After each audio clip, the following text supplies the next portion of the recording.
So this week I want to share with you one of my favorite stories that I've heard. I probably heard this story about 10 years ago on a Les Brown CD. This is probably when I first just started listening to personal development CDs. I don't even think I knew what personal development was at the time. I just knew I was listening to this guy that sounded really inspirational, really motivational, and for some reason I just loved it. So this is how the story goes. There's this guy and he was walking down the street and he sees an old man sitting on a porch. And on the porch next to the old man is this dog, and the dog is just howling. The dog is just crying.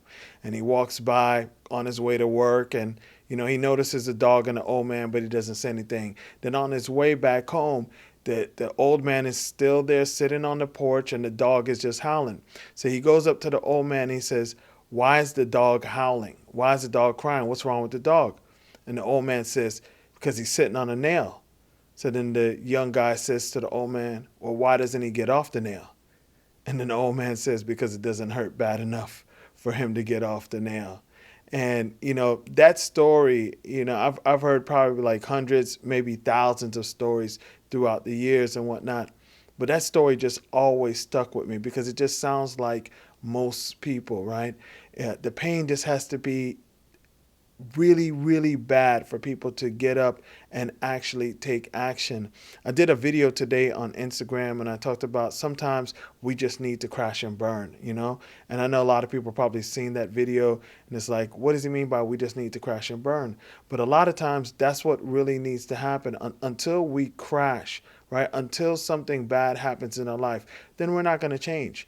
Now, if it's like almost bad, probably still not going to change. A lot of times I run into so many people that say that they're so sick and tired of their job. They come home and they complain every single day about their job, about what it is that they do, about how they want to do something else. But guess what? They never, ever take action. They only take action when something crazy happens, like they lose their job, and then now they realize, you know what, this is their opportunity to get out there and to do something different, to try something, to move outside of their comfort zone, to take a risk.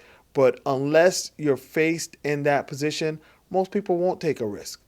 Most people are just going to sit there and they're comfortable complaining all day, every day, kind of just like that dog, right? They'll just sit on the nail all day, every day, and they'll cry, they'll howl, they'll do whatever, but they won't get up and take any action. So I just truly believe that sometimes when we don't take action, what happens is that life just throws us a bunch of craziness, right? And it sounds crazy, but life just kind of throws us some craziness for us to actually take action because life just knows that we won't take action unless we are forced to. So here's my advice to all of you that are watching. Don't wait for life to just throw all its mess at you for you to go and take action to do something that you know that you want to do, something that you want to accomplish. All right? Take it upon yourself. Don't wait till everything just gets completely out of control. Don't wait until you crash and burn before you decide, you know what? It's time for me to do what I need to do. Don't be like that dog that just sits on the nail and cries every single day and doesn't do anything about it. All right? Because that's exactly what most people do. They sit on that nail, and until that nail really starts hurting bad enough, they're not going to get up and they're just not going to do anything until that nail really starts bothering them. All right? Thank you much. Short video, but I hope you guys got something from it.